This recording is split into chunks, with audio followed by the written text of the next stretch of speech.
ndụmọdụ na-enye ndị Igbo kwete n'eziokwu ife mụnwa believe na ndị Igbo like asị ifro ka ndị oke ite mere ị na-avụ Rolls Royce na-avụ lines of car Igbo ọbụla onye Igbo ọbụla wa asị ịtụrụ ala onye Igbo asị okwete gị dụka etu ndụ na ndụ achọ ka ndị Igbo celebrate my life not when I'm dead ka nja m mma na ndụ ka alụ ọrụ m obu ka ndị Igbo beta ka ịbịa chụrụ na akwụ ife nchọ ka Igbo meelu m na ndị Igbo alaiki ka asị ụgha tụọla onye Igbo agha oyekwe ife eji mmalụ nri bụ ndụ na nri ife Igbo ji wee bụrụ isi Igbo niile bụ na nri na-agụ ọrụ ndị bidoro ịbụ arọ we are now on the 1300 ịgụ arọ how can somebody nọ na 20 ịgụ arọ si something si na abụzi alụ nna ya dị ọkpala Now, it's very funny. I have to speak the truth. Somebody Google 1,200 and something. 1,200 and something years. Why not here together? People together first, second, third. Before that, the written one. The people take over. Before went 1,200 and something. Kedize tu mmadi anyị nwa bidoro ngwaro. Anyị nwa bidoro lunar calendar. Anyị na ndị China. But it's a lunar calendar. That started from February. That is the first month. Modern or for a bido deba, or for a bido debarana. A man agogo aru Igbo, a bido, or if a man aru Igbo, here for a bido deba, for daba, in nine new poor for Kaipu.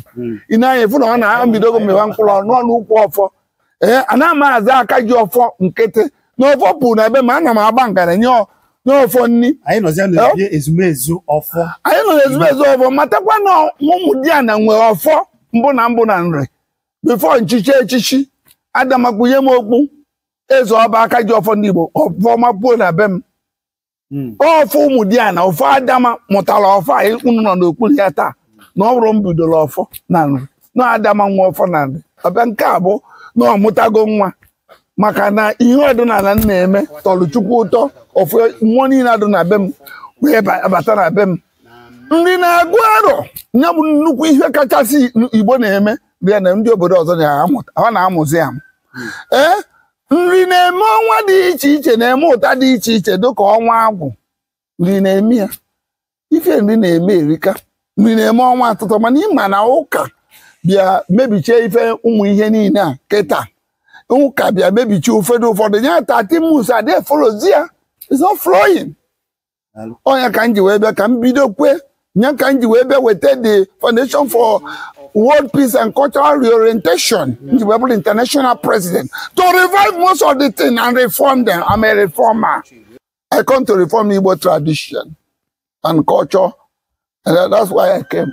Ifem pụtara ọdịma ụna anụgonu ya sị na ntị ga-anụ ihe ọ bụrụ oge ọha ka ụkwata ọ bụ aka ji ọfọ Igbo niile eze ọba na ala nri gbaa gburugburu aka ji ọfọ Igbo niile gbaa gburugburu n'obi ya ka anyị nọ na obi ezumezu ọfọ Igbo Cultural Heritage Sanctuary ka anyị nọ kpọmkwem wee jụgasịa ihe gbasara Igbo ama m na enugonu ya eweziri gị ajụjụ ị ga-ajụ ozi gị na comment section ma ọ bụ jee na Kpakpando African TV zitegozi ozi gị ọ ga-adịrị gị na mma aka ji ọfọ Igbo udo dịkwara gị nya ga-eze n'afọ ise